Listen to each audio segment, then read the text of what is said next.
Hello friends, welcome to my YouTube channel. और आज की वीडियो में हम पढ़ने वाले हैं मगध साम्राज्य का उदय और विकास।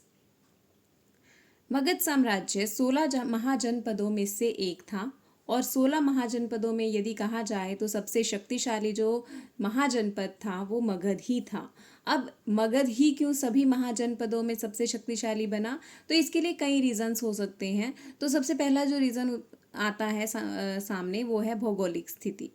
इसकी जो राजधानियां रही हैं, यानी कि मगध की हमने पढ़ा था कि 3 राजधानियां रही हैं, राजगृह, पाटलिपुत्र और वैशाली। ठीक है, तो मगध साम्राज्य की जो ये 2 राजधानियां थी जिसमें राजगृह और पाटलिपुत्र थी, उनकी भौगोलिक स्थिति ऐसी थी कि वो बहुत ही सुरक्षित एरिया में थी। जैसे इसकी पहली जो राजधानी थी गिरिवज्र या राजगृह, उसको गिरिवज्र या राजगृह दोनों कहा जाता है। ये चारों ओर से पहाड़ियों से घिरी होती थी, तो पहाड़ियों से घिरी होने की वजह से ये बहुत ही सुरक्षित थी। तो इस वजह से यहाँ पर राजा जो था आराम से शासन कर सकता था।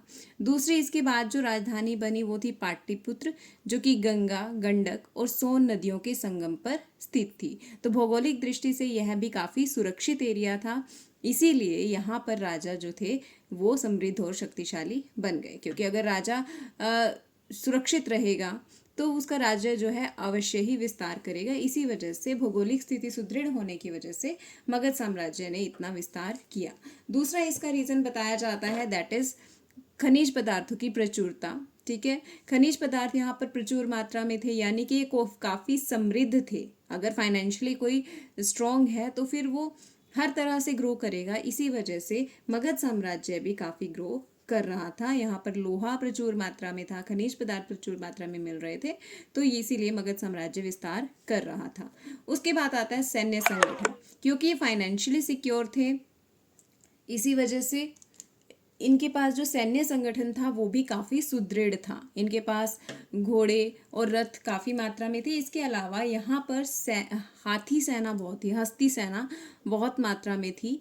या यूनानी सूत्रों के अनुसार नंद की सेना में 6000 हाथी थे, जो कि दुर्गों और किलों को ध्वस्त करने में सहायक थे। अब हाथी का सेना में होना क्यों इम्पोर्टेंट हो जाता है, क्योंकि हाथी जो है दुर्गों को तोड़ना, किलों को ध्वस्त करना, उसमें सहायक थे। इसके अलावा दलदली एरिया में भी वो इजीली क्या कर सकते थे, ट्रैवल कर सकते थे। इसीलिए हाथी सेना की वजह से यहाँ मगध साम्राज्य ने धीरे धीरे उन्नति कर ली।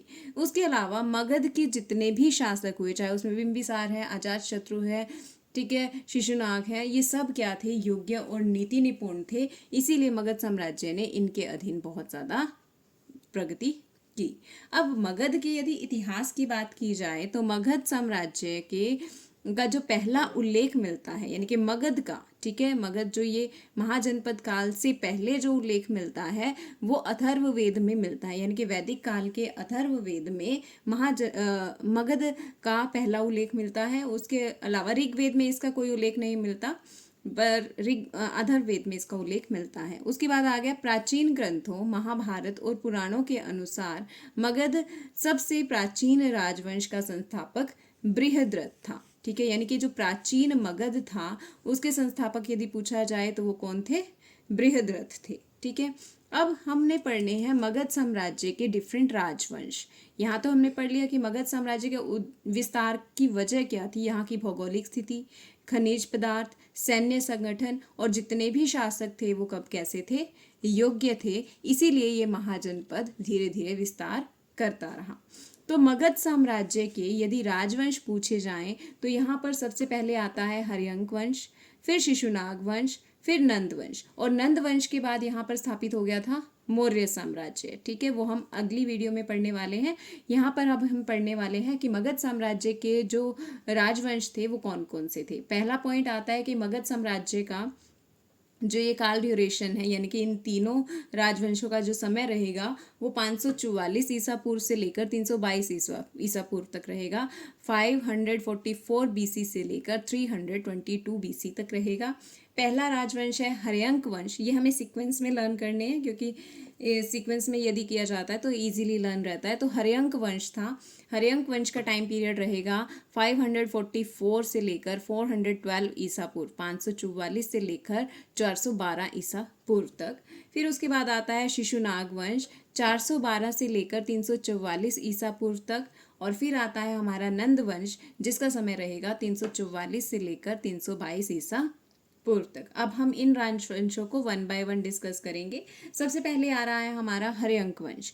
हर्यंक वंश की यदि संस्थापक पूछे जाएं तो वो थे बिंबिसार। इनका शासन काल जो था ये 52 वर्षों का था। इन्होंने 52 ईयर्स शासन किया, यानी कि स्थापना कब हुई थी मुगल साम्राज्य की? 544 ईसा पूर्व। तो 544 ईसा पूर्व से लेकर 492 492 ईसा पूर्व तक का शासन काल रहेगा बिंबिसार का। अब बिंबिसार के पिता से प्रश्न आता है कि इनके पिता कौन थे? तो बिंबिसार के पिता का नाम भाट्य था। अब बिंबिसार ने मुगल साम्राज्य में अपनी राजधानी कौन सी बनाई थी? इन्होंने राजगृह अपनी राजधानी बनाई थी। अभी हमने बताया कि जो राजगृह राजधानी थी वो चारों ओर से पहाड़ियों से घिरी हुई थी, इसीलिए बहुत ही सिक्योर थी। इसीलिए यहाँ पर जो शासन करना था वो इजी हो रहा था शासकों के लिए। पहला पॉइंट तो ये रहा कि राजधानी राजगृह थी, तो इन्होंने ये इनकी स्थिति काफ़ी स्ट्रॉन्ग थी। दूसरा पॉइंट यहाँ पर उभर कर आता है कि बिंबिसार ने विवाह संबंधों द्वारा राज्य विस्तार किया। अपनी शक्ति के द्वारा राज्यों को जीत कर अपने राज्य में मिलाना, उसके साथ साथ उन्होंने अपनी बुद्धि का परिचय देते हुए विवाह संबंधों द्वारा राज्य का विस्तार किया। उन्होंने जो 3 मुख्य उनकी रानियां थी उनमें थी लिच्छवी गणराज्य के शासक शिवराज गोमस्ता की पुत्री चेलना। ठीक है, तो लिच्छवी गणराज्य की चेलना से। ठीक है, दूसरा आता है कौशल राजा प्रसन्नजीत की बहन महाकोशला से।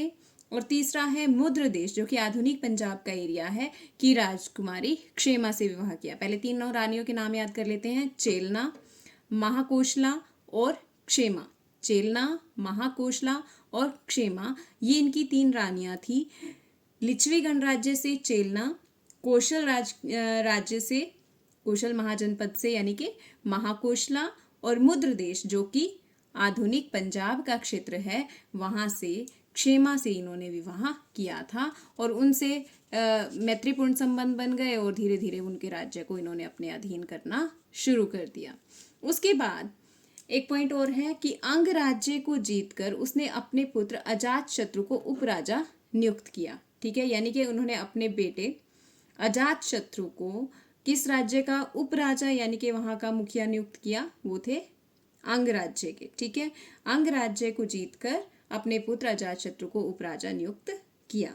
उसके बाद एक पॉइंट आता है कि ये स्टार्टिंग में इन्होंने जैन धर्म को भी अपनाया, और इसके साथ साथ महात्मा बुद्ध के ये अच्छे मित्र थे और उनके संरक्षक भी थे, तो इन्होंने बौद्ध धर्म को भी अपनाया था। यदि पूछा जाए कि बिंबिसार किस धर्म को मुख्य मानते थे, तो बुद्ध धर्म को।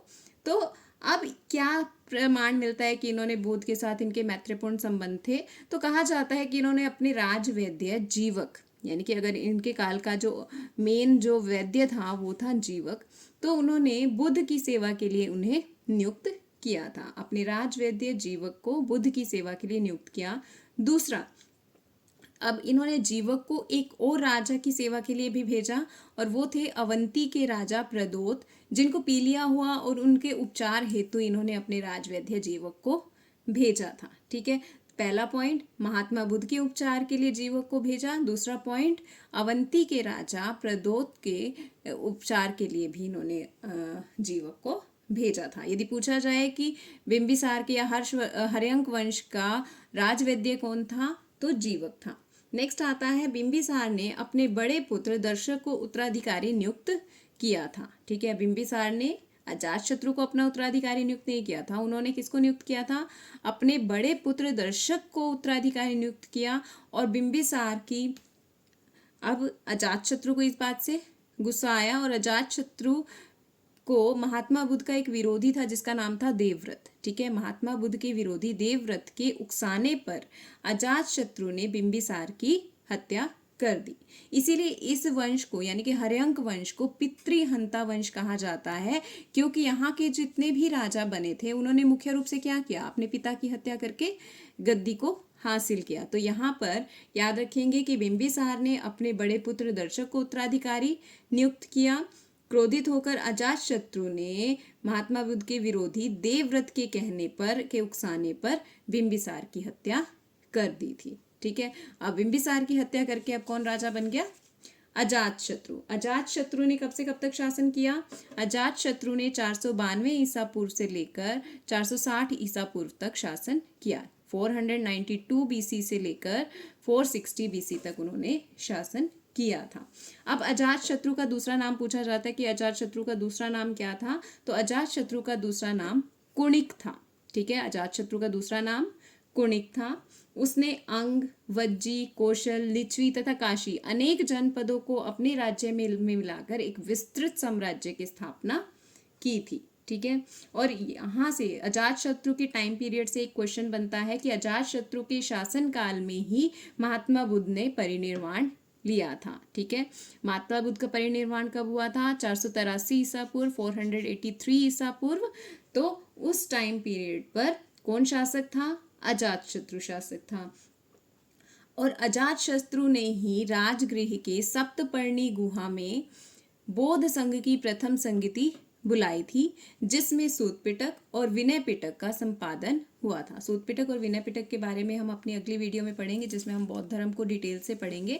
तो उन्होंने, जिसमें इसके जो भी रूल्स थे, रूल रेगुलेशन जो भी बौद्ध धर्म के थे वो लिखे गए थे सूत पिटक और विनय पिटक में। तो इसका संपादन किसके काल में हुआ था, सूत पिटक और विनय पिटक का संपादन हुआ था अजातशत्रु के टाइम पीरियड में। और पहली बौद्ध संगति भी अजातशत्रु के टाइम पीरियड में राजगृह में सप्तपर्णी गुहा में बौद्ध संघ की पहली संगति बुलाई गई।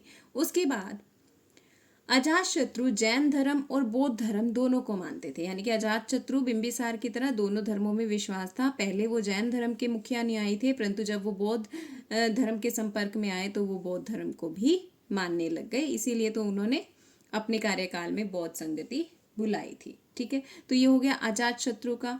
अब 460 ईसा पूर्व में क्या हुआ, उदयन, जो कि अजातशत्रु का पुत्र था, उदयन या उदयन कोई भी शब्द आ जाता है दोनों में से, तो उसने पिता की हत्या कर गद्दी प्राप्त की, क्योंकि ये पितृहंता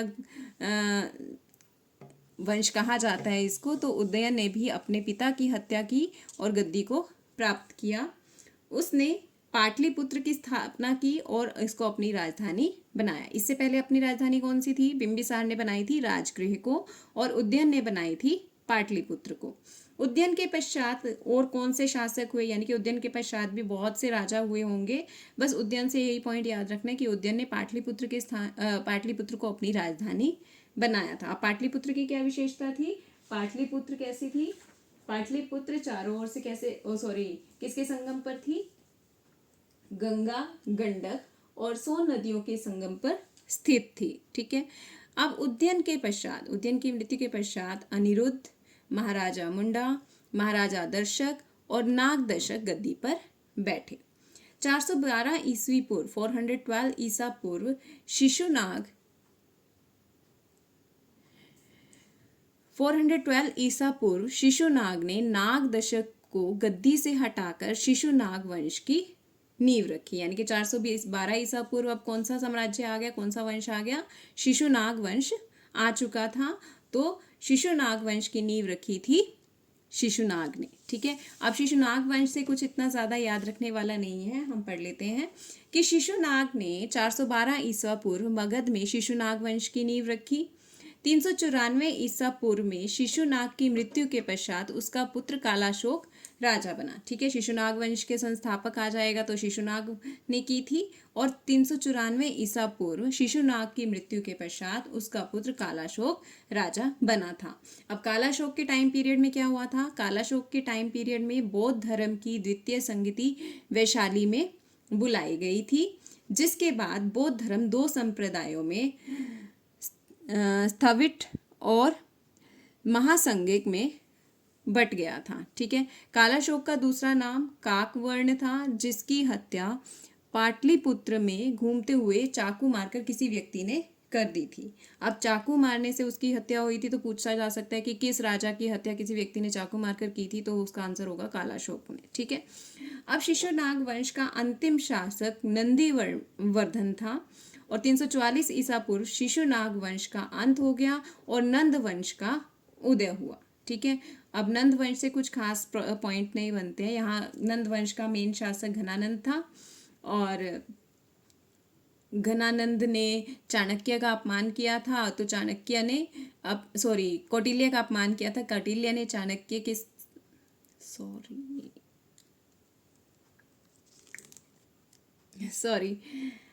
मुद्रा राक्षस से पता चलता है कि घनानंद द्वारा अपमानित ब्राह्मण चाणक्य ने चंद्रगुप्त मौर्य के सहयोग से घनानंद को पराजित किया और मौर्य वंश की स्थापना की थी। ठीक है। अगर नंद वंश का संस्थापक पूछा जाए तो महापद्मानंद थे।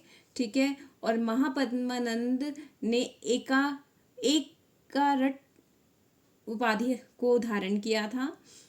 उसके बाद घनानंद जो थे इसके अंतिम शासक थे और अंतिम शासक घनानंद के पश्चात यहाँ पर मौर्य साम्राज्य की स्थापना हुई थी। ठीक है।